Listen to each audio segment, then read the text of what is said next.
I think I gotta be more mindful when I'm doing this on camera recitation review of the dimensions. Sometimes my jawline looks more adequate.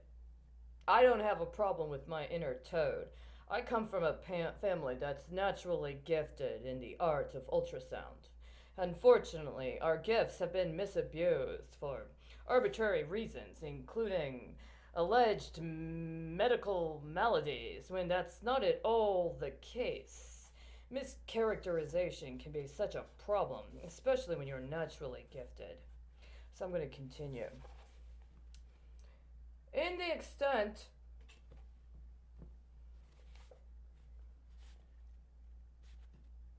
In the extent of poverty, if the extent of poverty is no longer debatable, explanations for its tenacity as a social problem as well as possible solutions remain controversial.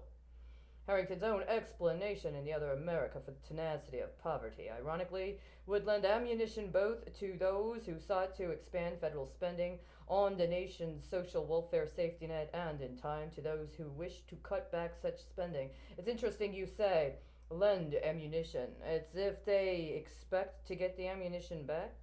Is it a form of outlay process or is it actually a loan? This is the most pertinent question right now, you understand. Harrington lived a life of more or less voluntary poverty in the 1950s, eking out a meager living as a freelance magazine writer for such publications as Commonweal and Commentary.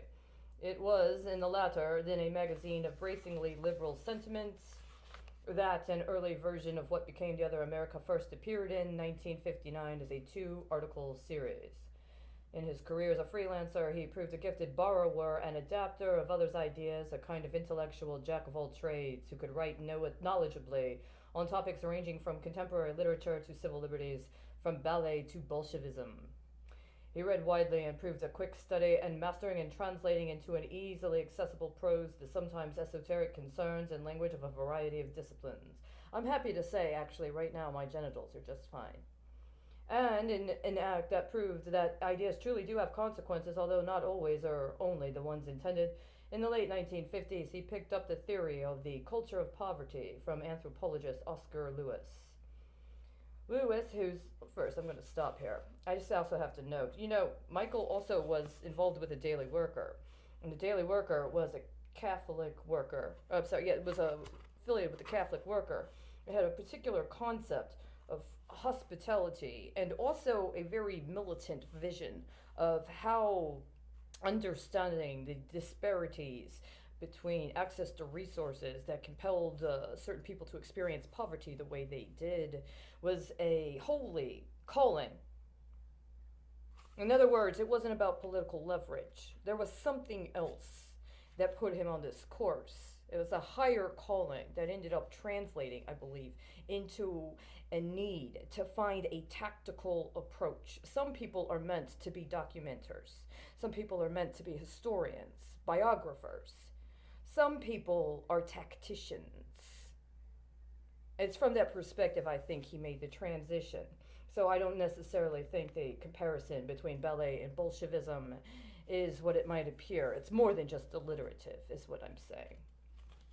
Lewis, whose ethnographic study of Mexican slum dwellers, Five Families, Mexican Case Studies in the Culture of Poverty, was published in 1959, contended that being poor was not simply a condition marked by the absence of wealth. Rather, poverty created a subculture of its own. Ooh. However different in their places of origin, he argued, poor people in Mexico might have more in common in terms of family structure, interpersonal relations, value systems, and so forth, with their counterparts in Puerto Rico or New York City than with other better off people from their own countries. Echoing Lewis, Harrington argued that American poverty constituted a separate culture, another nation with its own way of life. Poor Americans were not distinguished from their affluent counterparts simply by their lack of adequate income. Rather, they were, quote, people who lack education and skill, who have bad health, poor housing, low levels of aspiration, and high levels of mental distress. Each disability is the more intense because it exists within a web of disabilities. And if one problem is solved and the others are left constant, there is little gain.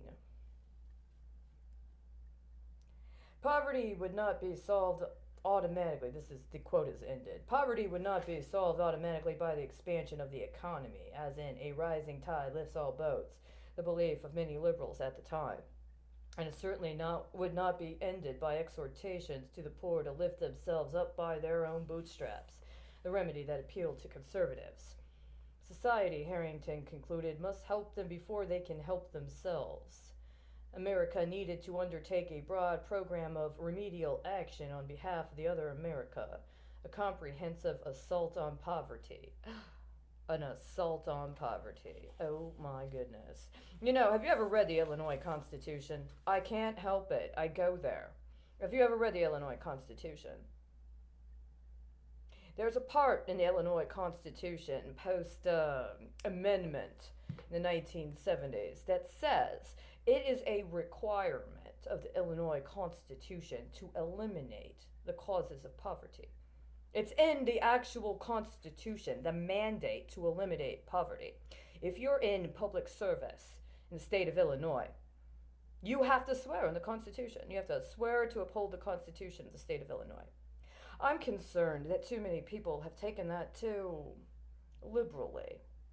That they've identified eliminating poverty with a concept of pooling poor people and leveraging poor people as a liability. So the elimination of poverty literally materializes into the deaths of poor people.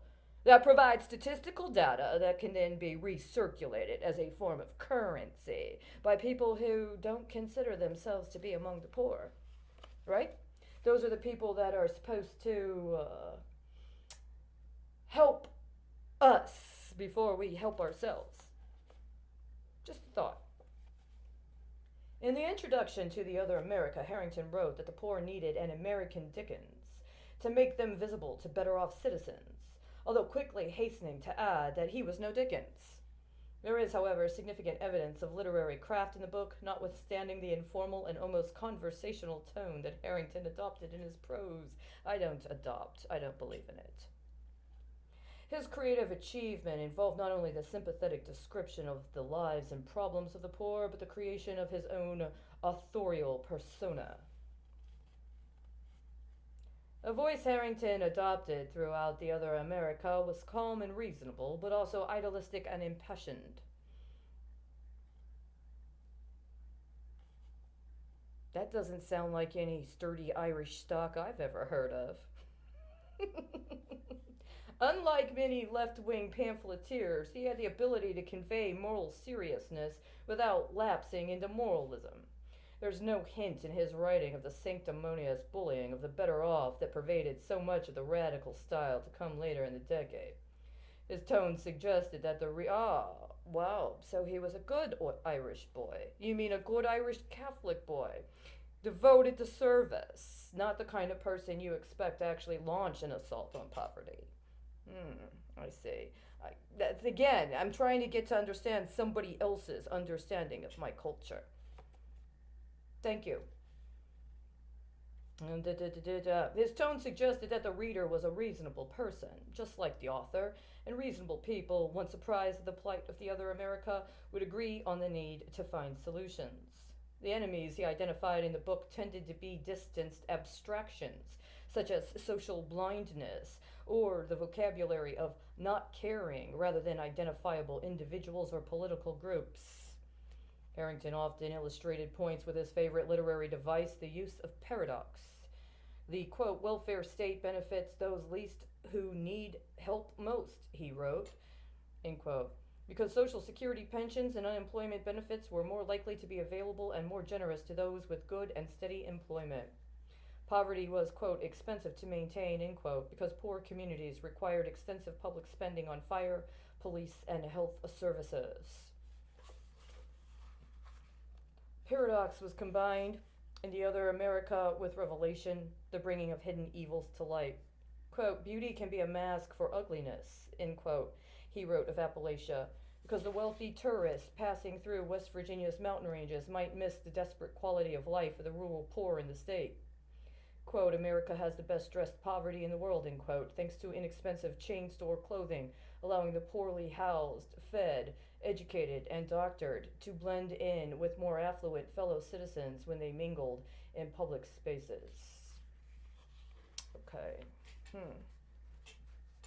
you have any tailors in your family, Morris? Do you have any seamstresses?